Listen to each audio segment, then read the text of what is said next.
Buenas tardes, casi tardes. Vamos a dar inicio a la mesa 9, animales míticos grecolatinos.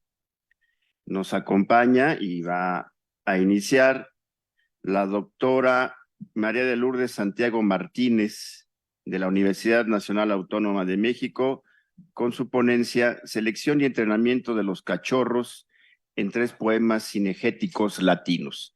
Tiene la doctora la palabra. Muchas gracias. Bueno, mis perritos se colaron entre los animales míticos porque son muy reales. Pero bueno, vamos a hablar de ellos. Agradezco, por supuesto, al comité organizador de este 6º coloquio ahora internacional de Animalibus, la presencia zoológica en la literatura, pues el que me hayan aceptado. En esta participación, a partir de 3 poemas didácticos de tema cinegético, escritos en latín, por Gratio, por Nemesiano, ambos escribieron un poema que se llama Quinegético, y Gratio es del siglo I, Nemesiano es del siglo III, primero antes de Cristo, y digamos ya finales del primero antes de Cristo, principios del primero de nuestra era es Gratio, Nemesiano del III, y un tercer poema es del siglo XVI, escrito por Aníbal de la Cruz, que este poema se llama Alcon sive cura canum venaticorum. Y bien, de estos 3 poemas voy a extraer algunos fragmentos con el objetivo de identificar en ellos los consejos relativos a la cruza y reproducción de los perros cazadores, las prácticas recomendadas para la selección de los cachorros más aptos, el tipo de alimentación que estos recibían, así como los primeros pasos de su entrenamiento a fin de detectar las relaciones de intertextualidad existentes entre las obras. Vale la pena aclarar que aunque Gratio es el primer autor latino que escribió un poema de tema cinegético, su trabajo no es 100% original, sino que presenta una evidente intertextualidad con el tratado en prosa Quinegéticon, escrito entre el 392 y el 388 antes de nuestra era por Genofonte. En efecto, el Quinegéticon de Gratio coincide con la obra homónima en los siguientes temas: origen divino de la caza, héroes que la practicaron, descripción del equipo del cazador, descripción de tipos de redes, razas de perros cazadores, cualidades y defectos de cada raza, reproducción, crianza y adiestramiento de los perros y tipos de presa. De estos temas atañe a esta exposición el penúltimo, reproducción, crianza y adiestramiento de los perros, en especial porque también encontramos su desarrollo en el Quinegéticon de Nemesiano y en el Alcon. Con esto en mente, me referiré en primer lugar a los consejos que brinda Genofonte e iré intercalando el tratamiento de cada apartado en los 3 poemas cinegéticos. Reproducción y alimentación.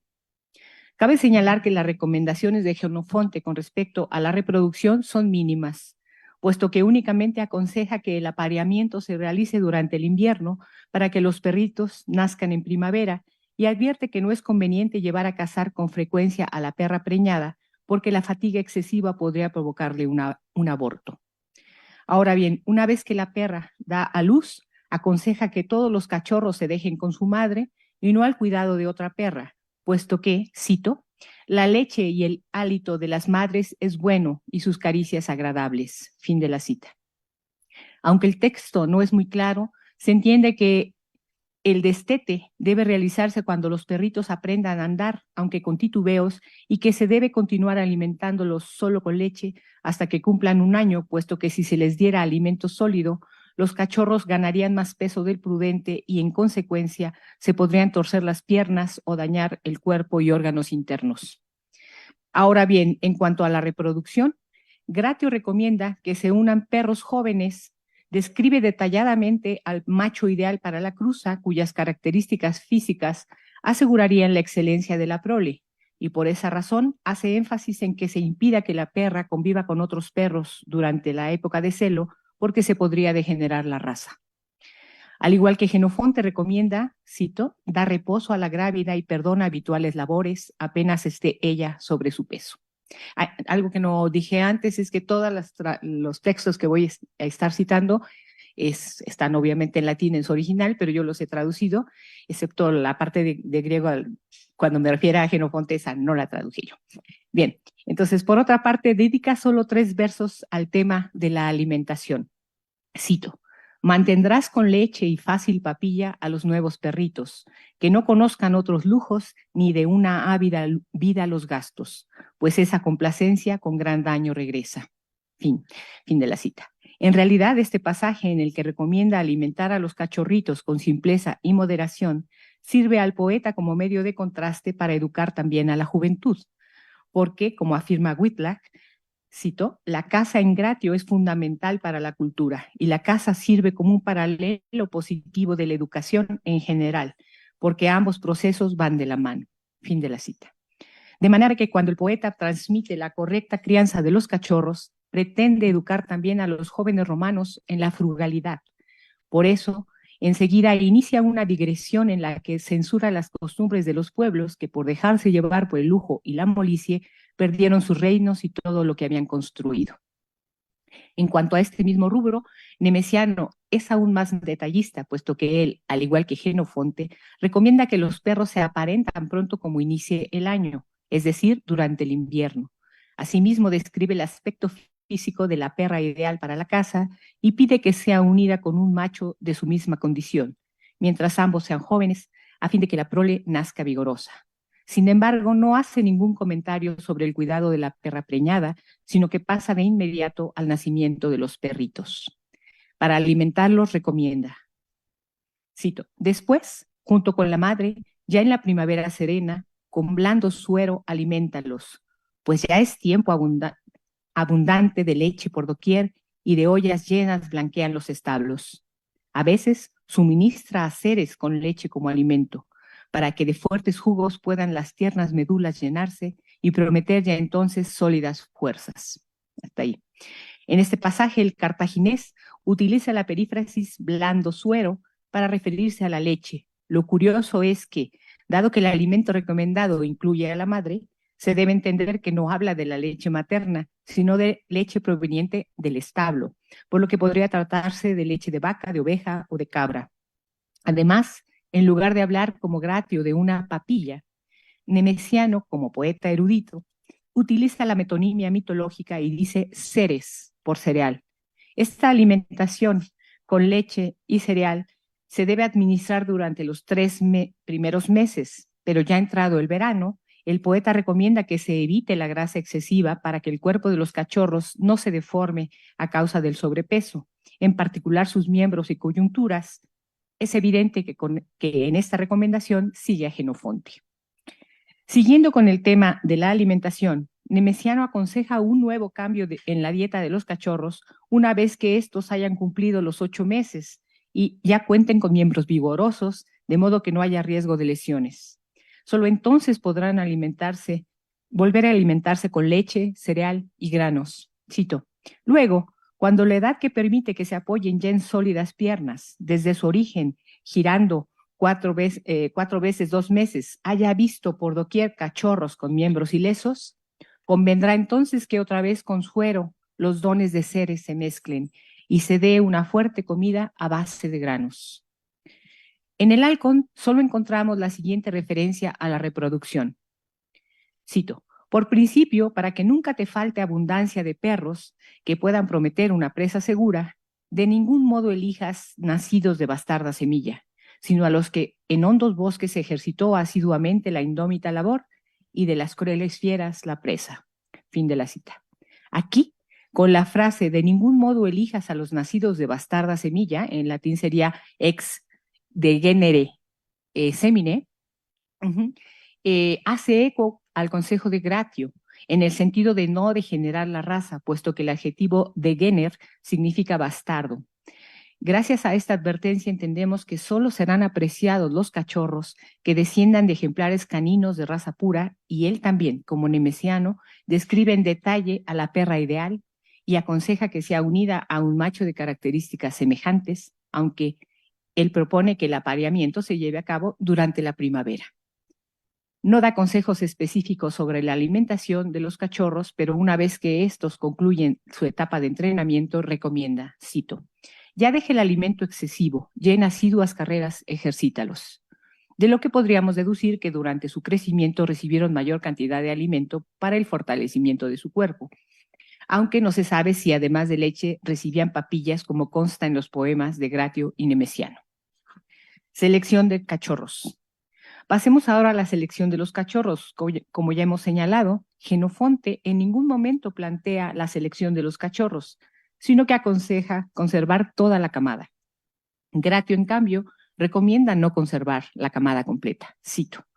Luego, he de advertir, para que la indócil turba de hijos no fatigue a la madre, que los examines por marcas y a los deformes separes de ahí. Ellos mismos darán señales. Se apoya apenas en sus tiernos miembros aquel que un día a tus honores no ha de fallar, y ya su vehemencia, que una suerte igual no resiste, lo ha alzado. Pretende bajo el vientre materno los reinos, retiene todas las tetas, libre por su espalda abierta, mientras la tibia clemencia del mundo a la tierra se ofrece. Pero cuando el ocaso lo roza con el frío caurino, se abate su ira y, potente, con la inerte turba se cubre. Que también sea tu cuidado sopesar con las manos las fuerzas futuras de aquel. Ganará en peso a sus leves hermanos. Ni a mí ni a ti nos engañarán en las pruebas mis cantos. Fin de la cita.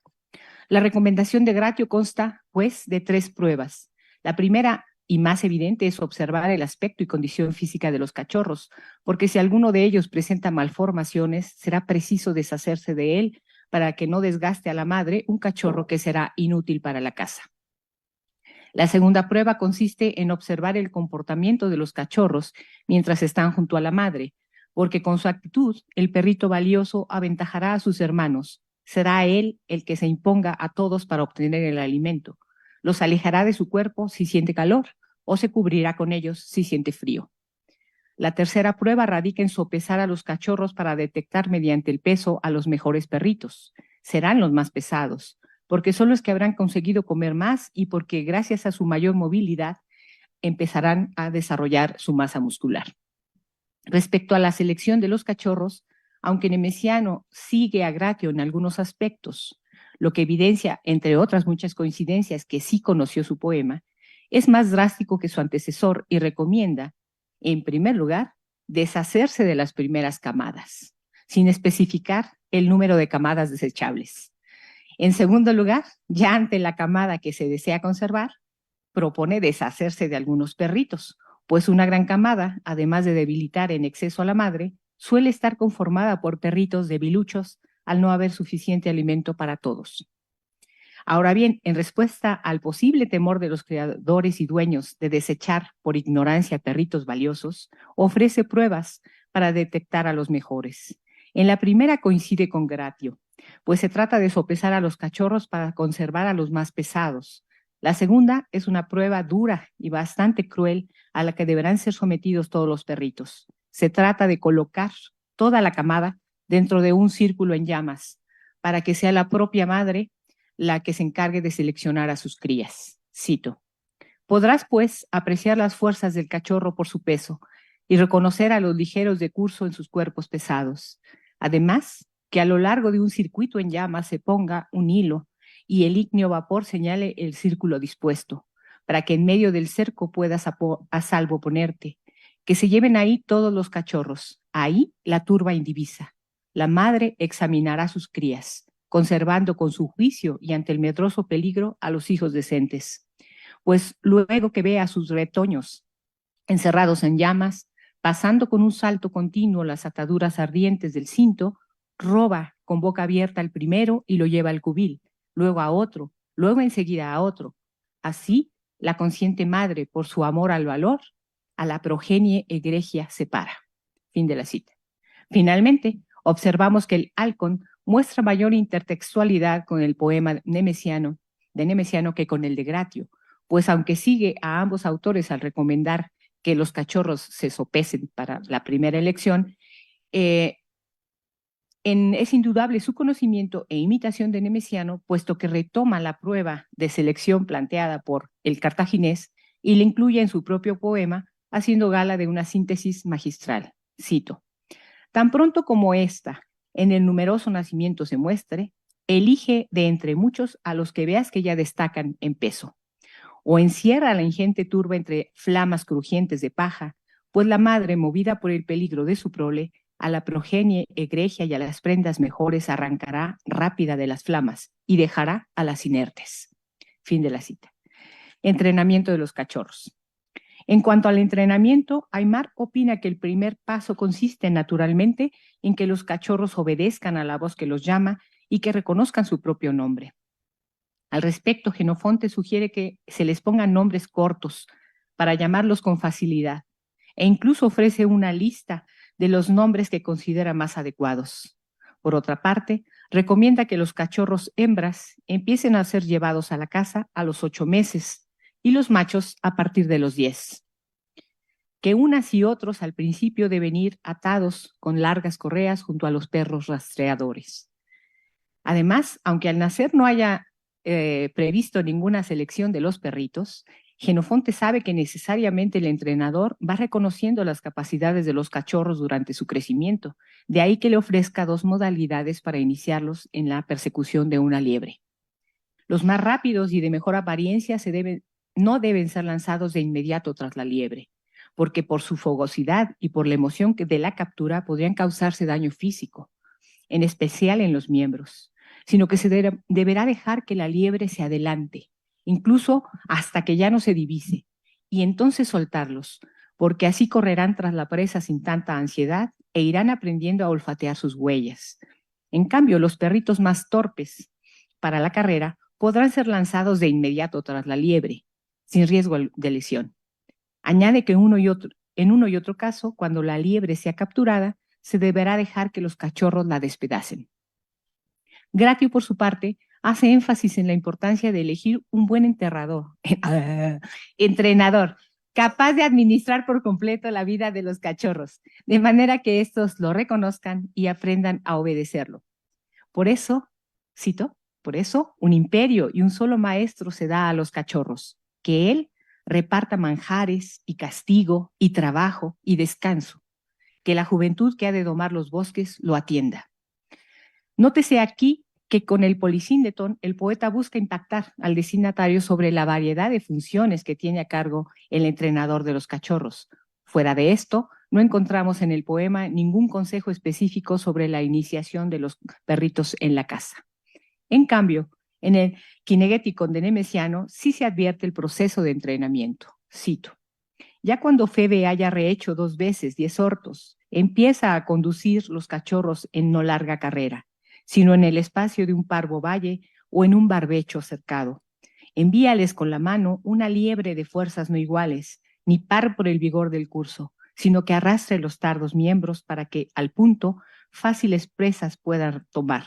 Y nunca toleres que los cachorros moderen el curso, hasta que se acostumbren a adelantar incluso a las fuertes. Adiéstralos mucho en el oficio de la casa, forzándolos a aprender y a amar la alabanza de su proeza lograda.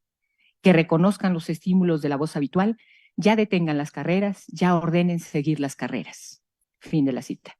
En efecto, Nemesiano recomienda que los perritos, sin distinción de sexo, se inicien en la casa a partir de los 20 meses, siempre en terrenos amables y con una presa fácil de atrapar, pero que luego los entrenamientos vayan aumentando progresivamente de intensidad y las presas débiles vayan siendo sustituidas por otras hasta llegar a una de plenas fuerzas. Recomienda asimismo que aprendan a reconocer la voz del entrenador y que lo obedezcan cuando los lance a la carrera o cuando les ordene que se detengan. Finalmente, en el Halcón, notamos una vez más una fuerte intertextualidad con el Kinegéticon de Nemesiano, porque nos encontramos prácticamente con la versión sintética del pasaje anterior. Cito: por tanto, que aquellos cuando su edad aún no se haya acercado a sus plenas fuerzas, se habitúen a ascender una pequeña colina a la carrera y de una muelle cuesta a arrojarse. De aquí que empiecen a seguir una tierna liebre o un corzo que arrastre las débiles piernas y a correr por un campo fácil y a obedecer las palabras del hombre que llama. Fin de la cita. La única diferencia es que este autor no indica la edad precisa de los cachorros para iniciar su entrenamiento, pero en los demás consejos sigue a Nemesiano incluso en el orden de exposición: colinas de poca altura, liebre de piernas débiles, aunque añade aquí como posible presa a un corzo, y desde luego cierra con la obediencia que los cachorros deben a su entrenador. En conclusión, podemos afirmar que en los temas ahora abordados, existe una ligera intertextualidad entre Nemesiano y Gratio, pero es evidente que existe una mayor intertextualidad entre el halcón y el kinegético de Nemesiano, dado que ambos difieren del poema gratiano al describir no al macho, sino a la perra ideal para la caza, y porque ambos presentan la misma peligrosa prueba para la selección de los cachorros y el mismo entrenamiento gradual para el ejercicio de la caza. Gracias.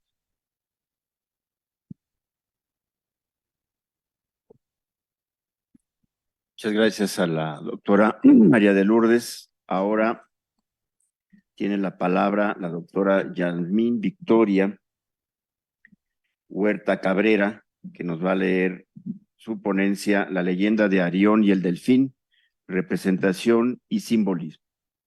Gracias. Bueno, es un gusto participar en este congreso, dado que reúne dos cosas de mi interés, la literatura y los animales. También agradezco al comité organizador pues para haber recibido esta ponencia para que pues sea expuesta.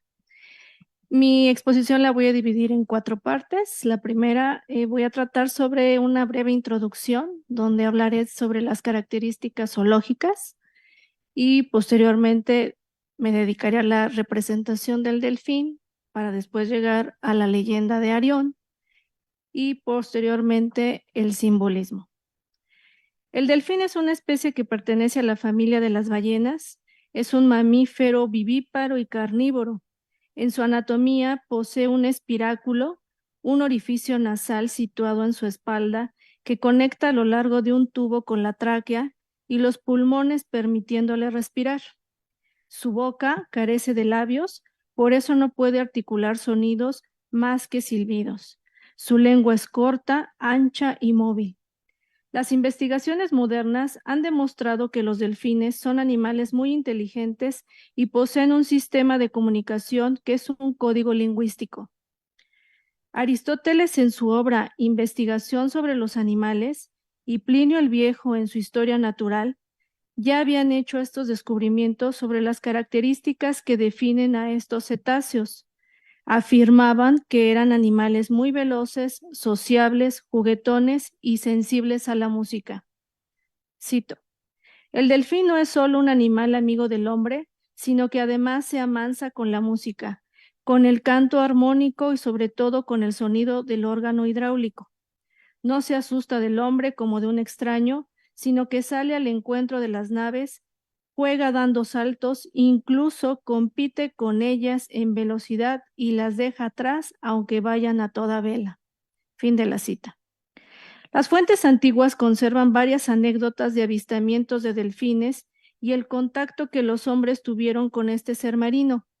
Plinio el Viejo y su sobrino Plinio el Joven refieren que estos animales nadaban tan cerca de la costa que salían del mar para juguetear con los niños, quienes los alimentaban con su mano y los acariciaban sin ningún temor. Los niños se subían en el lomo de los delfines y eran llevados a alta mar y devueltos a la orilla sin un rasguño. En Hipona hubo un delfín que se convirtió en la atracción de los bañistas y era el favorito de los niños, ya que acudía a la misma hora y al mismo lugar para hacer acrobacias en el aire y dejarse acariciar. Con el paso del tiempo, este agradable espectáculo causó recelo de algunos espectadores supersticiosos y mataron al delfín. Hubo otro suceso maravilloso en un lago. Un niño pobre que iba a la escuela desde Vallas a Puteoli se encariñó con un delfín al que llamaba todos los días en la orilla. El delfín acudía al llamado y se dejaba alimentar con trozos de pan, como si se tratase de un perrito. El niño subía al lomo del delfín y éste lo llevaba a través del mar hasta la escuela y lo devolvía sano y salvo al mismo lugar de partida. Por varios años el delfín y el niño vivieron esta amistad. Sin embargo, el niño murió a causa de una enfermedad y el delfín, al no encontrar al niño en el lugar donde acostumbraba, entristeció y al poco tiempo murió de nostalgia. Historias como estas eran prueba de que los delfines eran amigables con el hombre y que eran amansados fácilmente por este. Ahora viene pues la presencia del delfín en el arte grecorromano. La primera imagen de la que se tiene registro es la llamada Sala de los Delfines, en un fresco del Palacio Minoico de Nosos.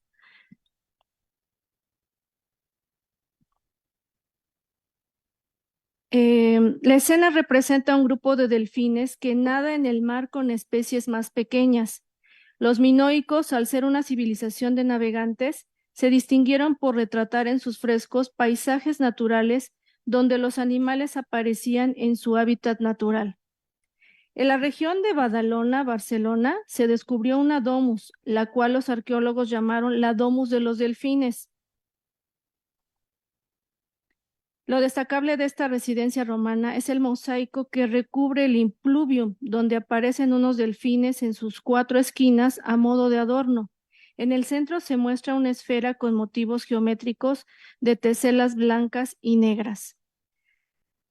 Las excavaciones llevadas a cabo en Sevilla, España, para repavimentar la zona urbana de Cantillana en el 2017, trajeron consigo el afortunado descubrimiento de un mosaico que recubre un impluvium de un atrium de una casa romana. La decoración del impluvium, un estanque que captaba el agua de la lluvia, contiene una rica variedad de especies marinas, un total de 82 ejemplares, entre los que se destacan 4 morenas, calamares, sepias, gambas, navajas, caracolas, vieiras, ostras, mejillones y por supuesto 5 delfines. La escena marina está dotada de gran realismo y movimiento debido a la técnica creativa del artesano, quien representa la fauna marina nadando en varias direcciones sin un orden aparente. En el año 2018 se descubrió en Pompeya una vivienda romana, también llamada por los arqueólogos la Domus de los Delfines, sobre todo porque en el lugar se encuentra un fresco en un muro en el que se destacan unos delfines en un tono amarillo sobre un fondo azul índigo. Además de estos animales sobresalen otros como un papagayo, una perdiz y un pavo real.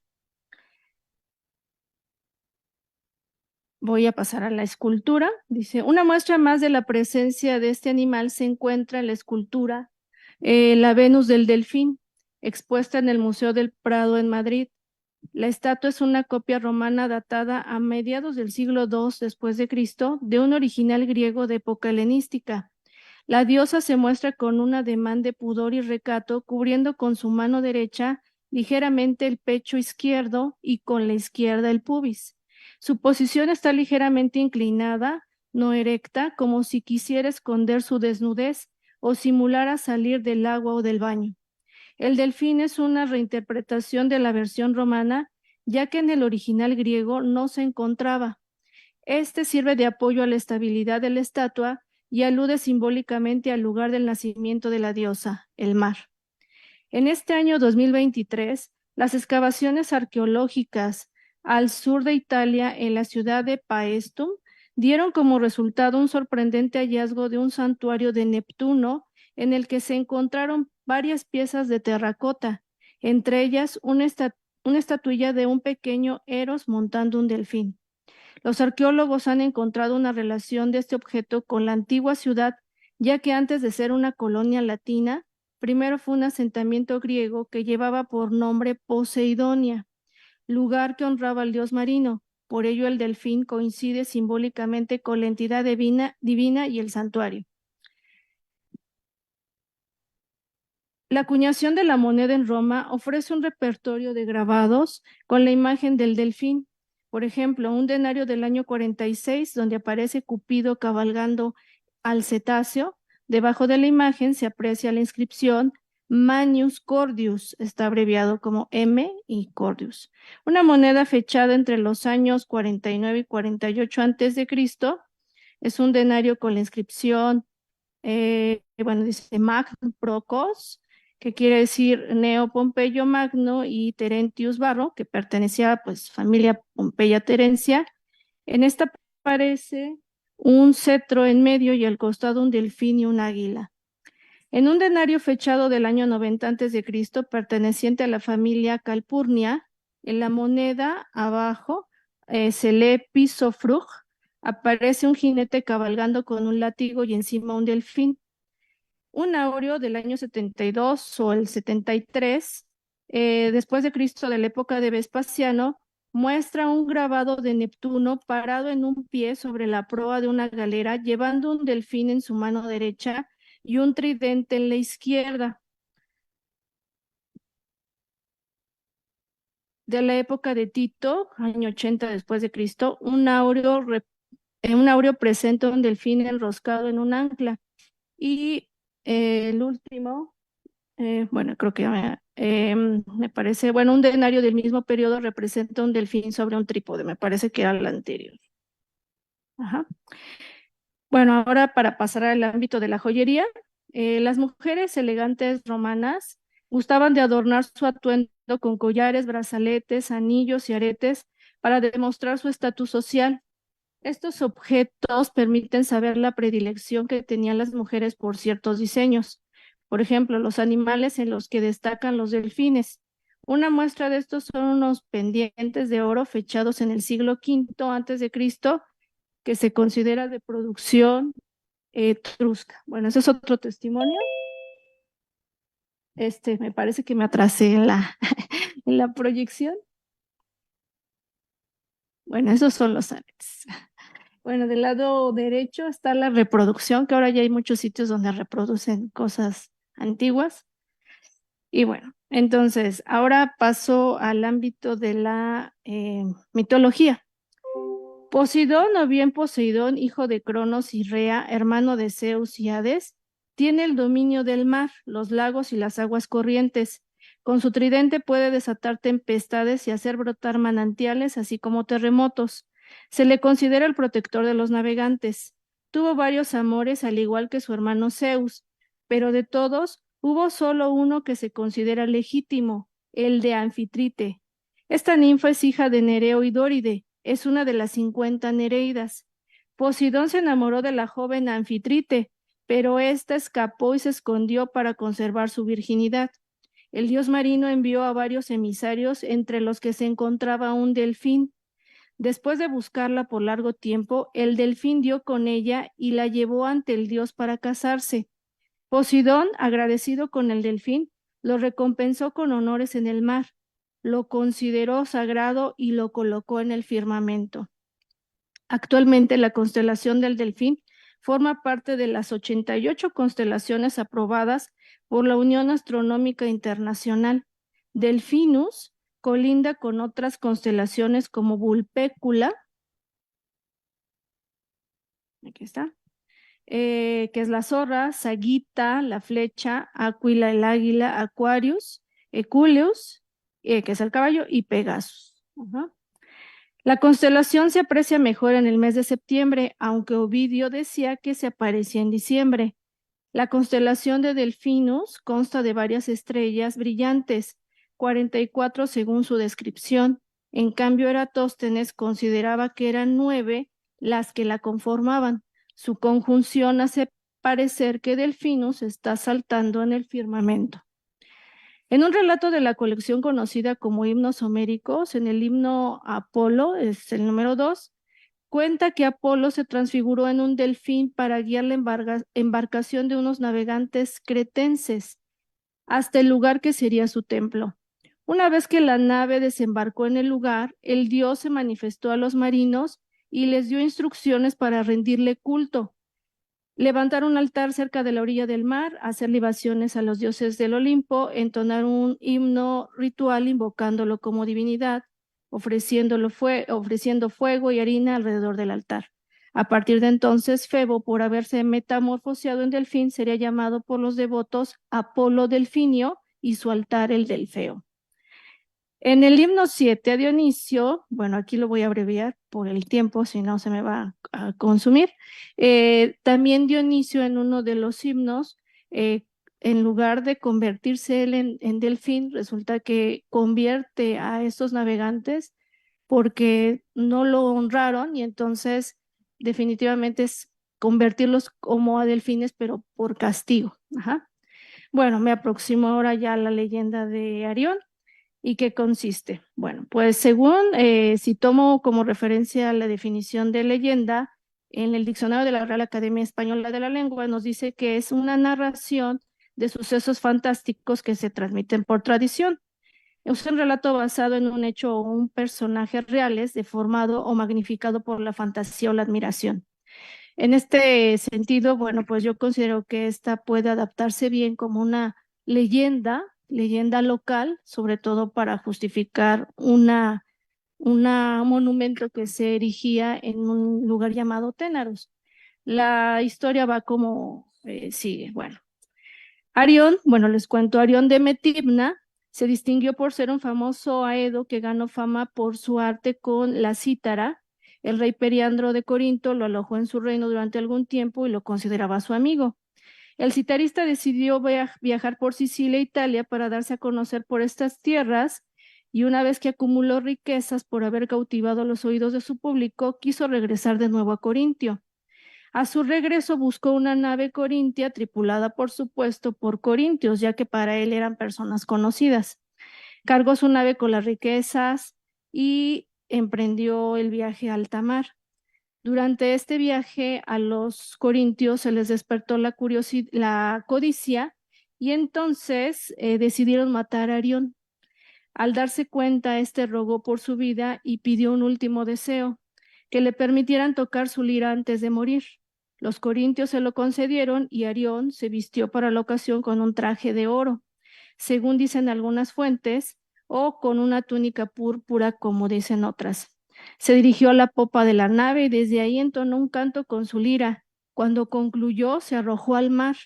Los navegantes, creyendo que había muerto, siguieron su rumbo, pero de las profundidades del mar repentinamente surgió un delfín que se colocó bajo Arión, que flotaba sobre el agua, y lo llevó en su lomo ileso con su instrumento hasta Ténaros. Se dice que Arión iba sentado sobre el delfín y entonaba durante el camino canciones que arrullaban a las olas del mar. Desde Ténaros, Arión se dirigió a Corinto, se presentó ante el rey Periandro, a quien le contó lo sucedido. El rey, asombrado por la anécdota, le creyó al citarista y lo escondió hasta que llegaron los navegantes corintios. Cuando estos llegaron a la ciudad, el rey los interrogó y les preguntó sobre Arión. Los navegantes afirmaron que aquel se había quedado en Italia disfrutando de la fama y la vida que se había ganado con su instrumento. Entonces, de repente, Arión se presentó delante de los ladrones con su atuendo y su cítara sano y salvo. El rey Periandro de inmediato supo que los corintios mentían y estos quedaron atónitos sin replicar nada. Según cuenta Pausanias, para recordar la hazaña del delfín en la ciudad de Ténaros, se conservaba una estatua de bronce de Arión cabalgando un delfín. Aulo Gelio afirmaban que eran dos estatuas, la del delfín y la de Arión. Bueno, pues llegó al simbolismo rápidamente. Pues la trascendencia y la recepción que tuvo el delfín en la época cristiana fue retomar algunos aspectos de que se habían dado en las leyendas y sobre todo retomaron que el delfín tenía la cualidad de ser amigo del hombre. Por lo tanto, para ellos lo transformaron a que el delfín era representación de Cristo y entonces, por lo tanto, decían, el delfín salvó, era el salvador de los náufragos, por lo tanto, entonces se asociaba perfectamente con la idea de Cristo. También sustituyeron el nombre de delfín, es decir, no utilizaron delfino, sino lo consideraron de manera genérica como pez. Y entonces la palabra en griego para pez era ichthys, y ichthys representaba como una especie de acróstico y para ellos era una contraseña para que ellos pudieran, digamos, reconocerse cuando se iniciaban en el misterio y entonces, pues totalmente asociaron al delfín con el pez, que ahora se le considera el pez eucarístico. Entonces era el guía, era el salvador, era el que había conducido a los navegantes, porque los conducía a veces a lugares donde había mujoles, es decir, para que pudieran pescar, y entonces Esta imagen también la retomaron los cristianos y dijeron, pues tiene esa cualidad de ser amigo, de ser guía, de ser salvador, y entonces todo en su mente lo asociaron con Cristo. Y una cosa más que lo asociaron fue con la luz. Y bueno, esto me pareció pues importante de que cómo es eso de que la luz aquí tenía esta relación. Pues debido a que Apolo tiene un epíteto que es Febo, que es Foibos, pues resulta que Foibos significa resplandeciente o brillante. Entonces, pues esto hace ver que Apolo, relacionado con Febo y el delfín, se adaptó muy convenientemente para verlo con esta concepción crística. Ujú. Entonces, si Apolo se había encarnado en ese delfín, y entonces tenía la cualidad de ser el resplandeciente, el brillante, pues Apolo tenía esta cualidad de que era el dios de la luz y la claridad. Ujú. Entonces, para ellos, pues casi como que la lectura que ellos hicieron se adaptó a estas coincidencias. Bueno, el personaje de Arión tampoco pasó desapercibido para los oídos de los cristianos, quienes reconocieron en el protagonista al hombre común que es agobiado por un mundo violento, el cual se lanza a una nueva vida, una vida espiritual, es decir, pasa a un mundo de salvación inmortal.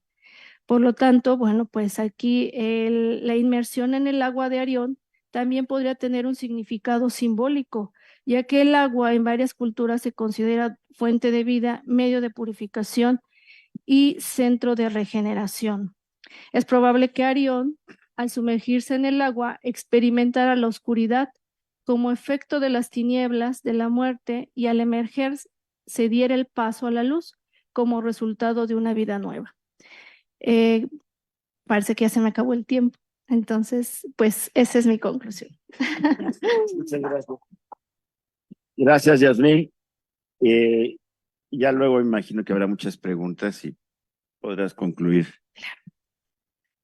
Pasamos ahora a escuchar a la maestra Marta Cecilia González, que nos va a leer su trabajo titulado El huevo como habitáculo de la creación poética de Simias de Rodas. Tiene la palabra la doctora Jaime González. Hola, ¿qué tal? Ay, muy buenas tardes ya. Agradezco mucho su presencia y espero que sea de interés la propuesta que tengo para ustedes. Y bueno, en primer lugar, bueno, ya en segundo, porque ya agradecí, pero agradezco mucho al comité organizador de este 6º Congreso Internacional de Animalibus la presencia zoológica en la literatura, y en especial a Xochiquetzalli Cruz Martínez y a Penélope Marcela Fernández Izaguirre por todo el esfuerzo que han realizado y por aceptar mi participación en este evento. Además, sé que ya cumplieron 10 años y pues es también digno de felicitar porque es una labor muy importante la que están haciendo y es un tema de investigación además muy relevante y en el que podemos confluir colegas de muchas áreas diversas. Yo elegí hablar del huevo en tanto que ha sido inspiración. Bueno, es que tengo que presentar las imágenes, entonces vamos a esperar.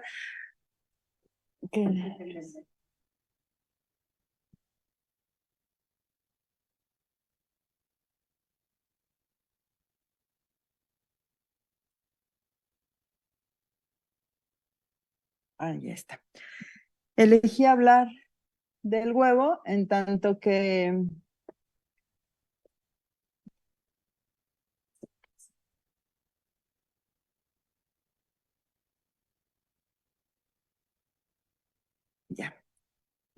ha sido inspiración para el arte desde el antiguo Egipto hasta Salvador Dalí, El Bosco o Jeff Koons. Aquí tenemos algunas del Bosco, de Salvador Dalí, de Jeff Koons. Quien han visto en él un símbolo de dualidad, de vida, de fertilidad o de renacimiento. Para Dalí, por ejemplo, el huevo era un símbolo de perfección y pureza y esto lo manifestaba en obras como Venus Espacial, que era la de su izquierda, Geopolítico, la de la derecha, o una que no puse, Huevos al plato sin el plato, pero que es una de las más reconocidas de Dalí. Además del arte, el huevo ha tenido muy diversas interpretaciones a lo largo de la historia. Una de las más interesantes es la que otorgan los textos griegos sobre la alquimia, específicamente los textos titulados El léxico alfabético de la Crisiopea, y luego menciono los demás, en el que el huevo y sus diversas partes aparecen citados 11 veces asociados a distintos materiales como el azufre, el cobre, la cal o el hierro. Y bueno, todos sabemos que el objetivo de la alquimia era transmutar los metales elementales a metales preciosos. Otros dos manuscritos que incluyen como protagonista al huevo son, cito el título, Lo que dicen los antiguos sobre el huevo, y el segundo, bueno, el tercero, La nomenclatura del huevo, este es el misterio del arte. A partir de su lectura, explica Aurelio Fernández García, podemos darnos cuenta de que por un lado el huevo y sus partes, la yema, la clara, el cascarón o la membrana vitelina, son identificadas con los 4 elementos de la naturaleza, el fuego, el aire, el agua y la tierra. En el manuscrito La nomenclatura del huevo, este es el misterio del arte, se afirma que el huevo está formado por 4 elementos, porque es él la imagen del mundo y contiene en sí mismo los 4 elementos. Por lo que, como afirma Fernández García, la literatura alquímica posterior a la griega acuñó el concepto de huevo filosófico. Pues en muchas culturas antiguas, separadas y aparentemente sin ninguna relación, el huevo como imagen del mundo simbolizaba la creación y la renovación. Así, este huevo filosófico contiene en sí todo lo necesario para que la materia prima evolucione sin añadir ni quitar nada más. Yo puse aquí estas dos imágenes que un poco responden a la definición, a la descripción de lo que era un huevo filosófico. Era una vasija de forma esférica y ovoide, hecha de un vidrio transparente, en la que se metían los elementos que iban a ser mezclados, y esta vasija se situaba en la parte central del atanor u horno alquímico. También del huevo han nacido seres extraordinarios como el basilisco, el propio Eros en algunas concepciones, en algunas cosmogonías, Helena de Troya o incluso las propias sirenas aviformes. Ahí tenemos unas imágenes de la izquierda está Leda, que al estar con Zeus en forma de cisne pone un huevo. En algunas versiones de ese huevo salen los dioscuros, en algunas otras versiones sale solo uno de los dioscuros y Helena. Y bueno, allí tenemos otras 2 representaciones artísticas del nacimiento de Helena a partir de un huevo. Incluso Safo menciona que es un huevo del color del jacinto, un huevo de un azul morado, una cosa así, pero bueno, ahí tenemos algunas representaciones. Así hoy hablaremos del huevo, uno de los más bellos poemas figura de la antigüedad griega. Y se llama así El huevo, el título es El huevo. Este poema ha tenido varias configuraciones de lectura, como un artificio poético escrito en elipsis o en espiral, para leerse de dentro hacia afuera, o como un objeto ovoide con líneas inscritas en su superficie. Yo puse ahí 2 imágenes. El editor más reconocido es Frankel. Sin embargo, en la de la izquierda se ven las líneas más juntitas y el huevo no tiene tan bien la forma, y en la otra edición más moderna le dieron un interlineado mayor a los versos para que nos diera más la imagen de un huevo perfecto, ¿no? Algunas otras versiones dicen que estaban los versos así y formaban como unos círculos o elipses concéntricas, o que podía estar inscrito en espiral, pero en realidad las ediciones ya lo presentan así. Y también ha tenido varias interpretaciones. Es el huevo de Eros, es un poema órfico, es un juego poético. Vamos pues a nuestro texto. Este texto es un ejemplo de tecnopaiknia. Es una palabra compuesta de tecne y paiknion, es decir, un juego del arte. En palabras de Ángel Martínez Fernández, cito, es un juego en el que el poeta muestra sus especiales dotes de versificación. Estos poemas también han sido llamados poesía visual, poemas figura, carmina figurata o caligrama, sobre todo a partir de los creados por Apollinaire. Estos nombres se deben, obviamente, a la figura que se crea mediante la disposición de sus versos de distinta medida. Aunque no se sabe si los griegos componían estos poemas en piezas que fueran de verdad objetos reales sobre los cuales se inscribía. Por lo menos sabemos que esos son los antecedentes, estos objetos votivos que se ofrendaban y a los que se les agregaba una inscripción. Y bueno, en nuestra imagen tenemos dos distintas configuraciones, sobre todo modificando el interlineado entre versos. En su origen se considera un género poético menor, los tecnopaiknia, y fue desarrollado por los poetas helenísticos. De este género conservamos solamente 6 textos. 3 de estos han sido atribuidos al autor que vamos a trabajar hoy, que es Simias de Rodas. Tiene otro poema que configura unas alas, que son las alas de Eros, otro poema que dibuja un hacha y el huevo. Hay uno más que no es de Simias, pero que es uno con una forma de instrumento musical, la siringa, que fue atribuido a Teócrito, un altar dórico atribuido a Dosiadas y un altar jónico atribuido a Besantino. Como podemos ver de estos 6 textos, 6 poemas figura, solo el huevo puede ser considerado animado y capaz de otorgar vida. En este texto, el dios Hermes es quien dirige la creación poética. Este dios le ha quitado el huevo al ruiseñor y lo ha traído a los hombres. El poeta Simias de Rodas se enarbola como un ruiseñor dorio que nos otorga un nuevo tejido, y así lo escribe en griego, nuevo tejido. Una creación poética a punto de eclosionar, y nos la ha enviado a través del dios Hermes, quien nos pide recibirlo con benevolencia, pues ha sido alumbrado con gran esfuerzo.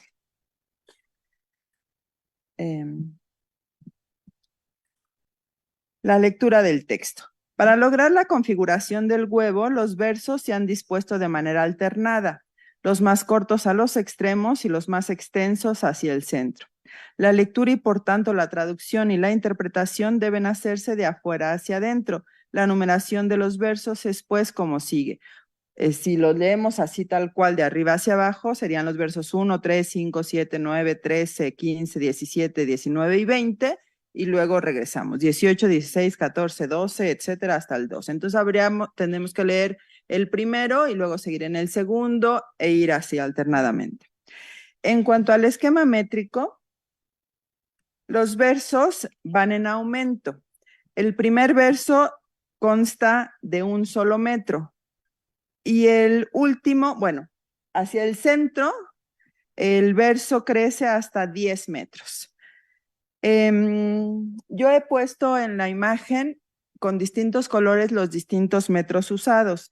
Los versos 1 y 2, bueno, la terminología métrica, como ocupa casi todo, pues es diversa, pero los versos 1 y 2 serán monómetros trocaicos catalécticos, el 3 y el 4 dímetros, el 5 y 6 trímetros, y así, ¿no? Iríamos creciendo el verso, el dios Hermes, y bueno, Simias de Rodas va creciendo el verso desde desde un solo metro hasta versos de 10 metros. Ahorita vamos a regresar a hablar más sobre la métrica. Sin embargo, yo he puesto en colores los distintos metros que usa, entonces podemos ver nada más por los puros colores que usa una variedad muy grande de diversidad métrica. La estructura, el esquema en general, bueno, les leo la traducción no es mía, es de Ángel Martínez Fernández, y bueno, de madre parlera, ruiseñor de canto dorio, he aquí un tejido nuevo. Acéptalo con agrado, pues una madre pura lo creó con fatiga y con agudos dolores. El vocinglero heraldo de los dioses Hermes lo trajo a los hombres, y tras cogerlo bajo las alas de su madre, y mandó desde la medida de un solo pie incrementar poco a poco el verso hasta 10 pasos, manteniendo el orden de los ritmos. Con rapidez mostró desde arriba el veloz trazado oblicuo de los metros, diversos batiendo con su pie el variado canto de las piérides acorde. Sus piernas movía como rápidos cervatos moteados, hijos de ciervos de pie ágil, que con inmortal deseo se precipitan a prisa tras la ubre ansiada de su madre. Y atraviesan todos, con pie ligero, las altas cimas tras el rastro de su querida nodriza.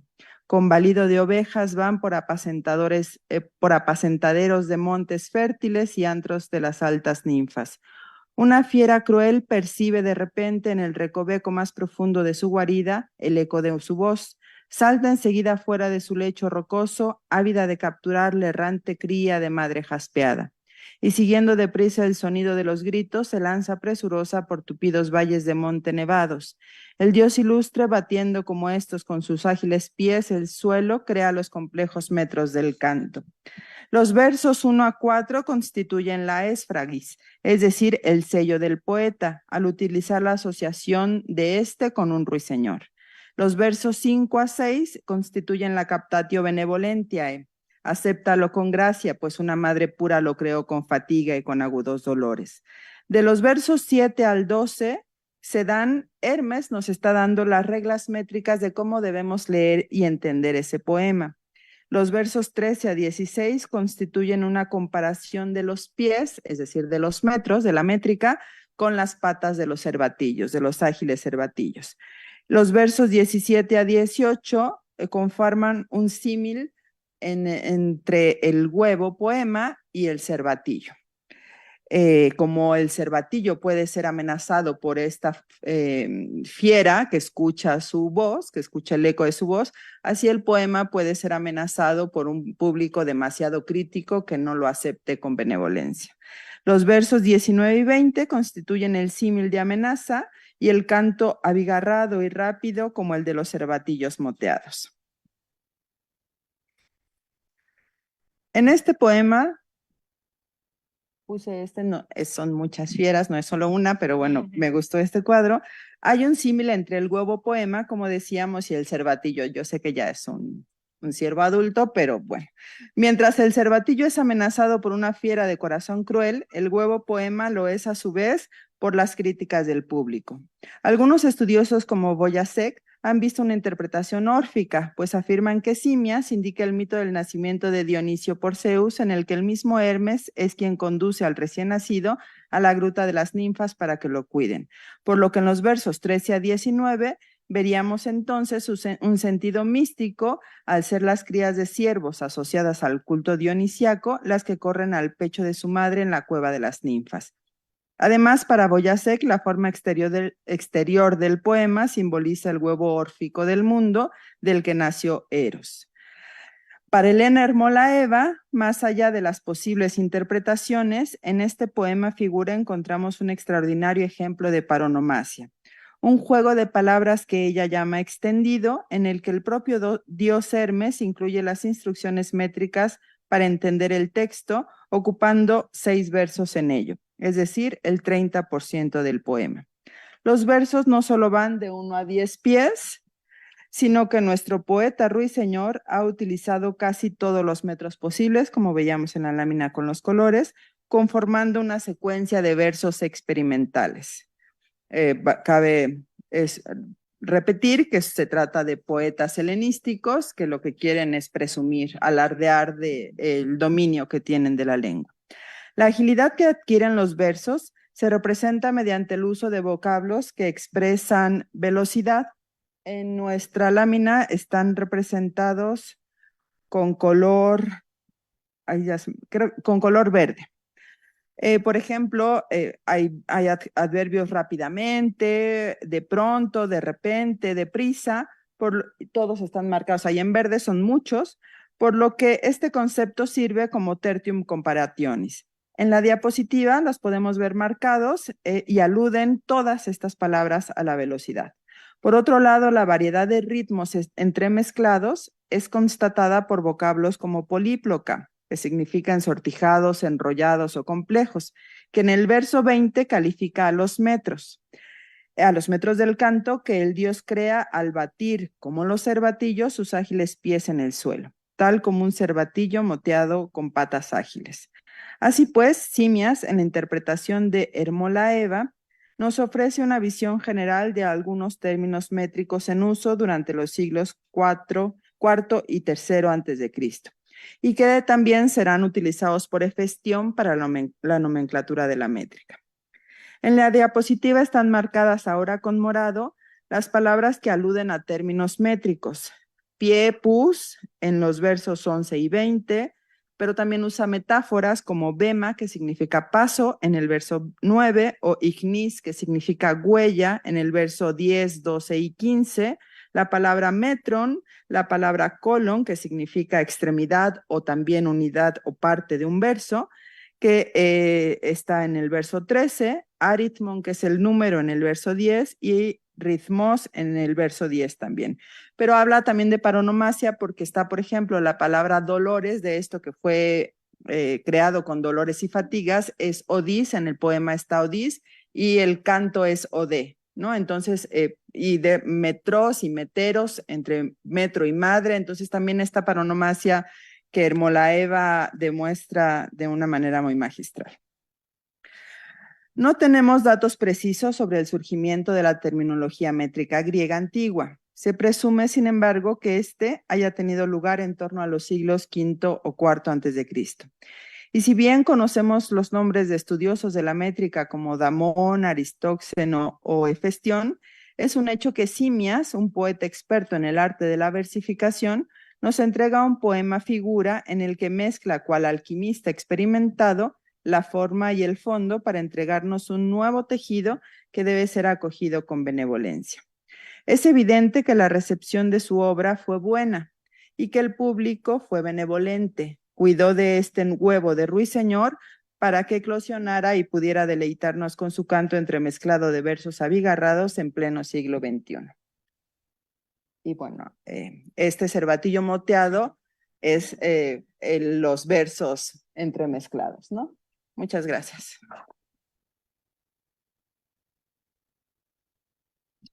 Muchas gracias a la doctora Jaime González. Tenemos 5 minutos para preguntas.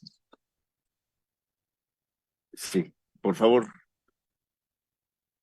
Ahí va el micrófono. Entonces, gracias. Sí, bueno, rápidamente es una pregunta para Marta. Bueno, primero que nada, muchas gracias a la mesa. Es una curiosidad, tal vez un poco extraña, pero entendiendo que evidentemente en esta época la poesía se canta principalmente, es posible, yo no sé nada de métrica griega, pero es posible que cuando se va leyendo se vea con el sonido, es decir, esta forma cóncava se puede ver, se puede al momento de escucharla percibirla, no sé.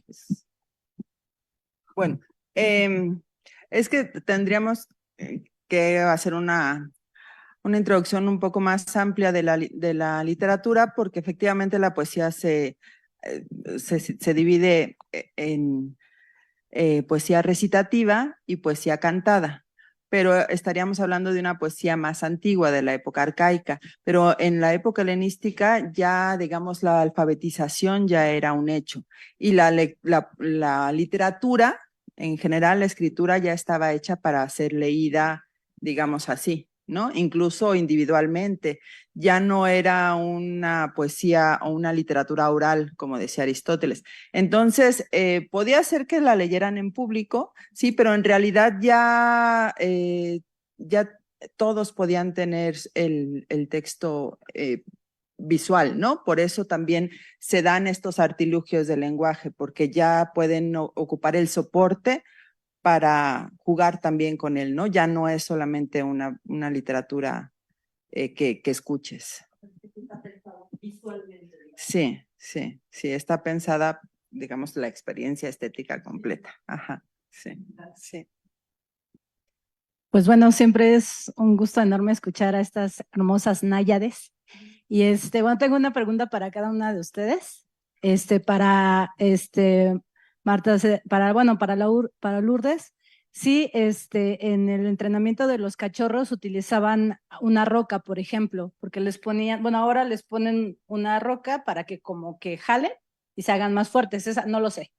La segunda es para Marta Cecilia. Me has iluminado hoy porque creí que los caligramas los había inventado Apollinaire y no, aparecen aquí, ¿no? Que si nos pudieras hablar algo sobre el ónfalos. Y para Yasmín, sí, en alguna de las historias que tú conoces de los mitos, el delfín se antropomorfiza, se vuelve humano. Porque, bueno, te pregunto porque en la Amazonía hay un delfín rosa que le llaman el boto. Entonces se convierte en un joven de ojos azules y luego embaraza a las mujeres y muy divertido, ¿no?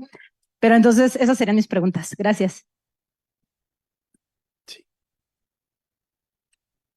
Bueno, me pasan el micrófono para decir quién sabe. No, en realidad en ninguno de los 3 poemas que yo trabajo se habla de un adiestramiento con una piedra. O sea, los perritos simplemente se empiezan a llevar a la casa, que eso sería el inicio, y se les presenta una primera presa. O sea, no veo esta idea de la piedra. Quizá lo más cercano sería hablar de Jenofonte en el sentido de que él pide que la liebre, en el caso de los perros más ágiles, la liebre desaparezca de su vista, y ahí lo que van haciendo, por supuesto, es iniciar el rastreo y el olfateo de huellas. Lo único que acercaría en cuanto a piedra, pero no conozco la otra idea que nos das, disculpa.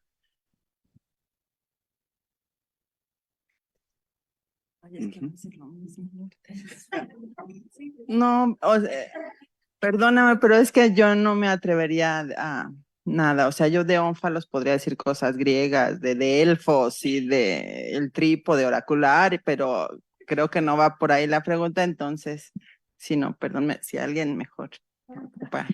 Perdón. Ay, Sí, gracias. Bueno, en la investigación que estuve haciendo de los tipos de delfines, actualmente así zoológicamente existe el delfín rosa, ¿no? Pero esto de que se antropomorfice no está como en los testimonios literarios. Hasta ahora lo que yo vi fue que más bien la recepción que tuvieron del relato, de la lectura que hicieron los cristianos, pues les dieron un giro totalmente de rescatar esas cualidades para encontrarlas con un sentido más salvador, ¿no? Pero yo creo que también sería interesante ver en qué cultura está entendiéndose que se vuelve como un joven atractivo, etcétera. Y también sería, pues, como ver hacia dónde se va la lectura, ¿no? Pero de que sí, por ahí anduve viendo y dije, aprendí mucho de los delfines, porque que los de que se llaman de botella, de rosados, etcétera. Pero yo creo que por lo pronto en los textos no lo menciono. Gracias. Muy bien, damos fin a esta mesa y los invitamos para a la 1:15, para que asistan a la mesa redonda, la construcción del monstruo a través de la animalidad, del origen a lo actual. Muchas gracias y nos vemos dentro de 15 minutos.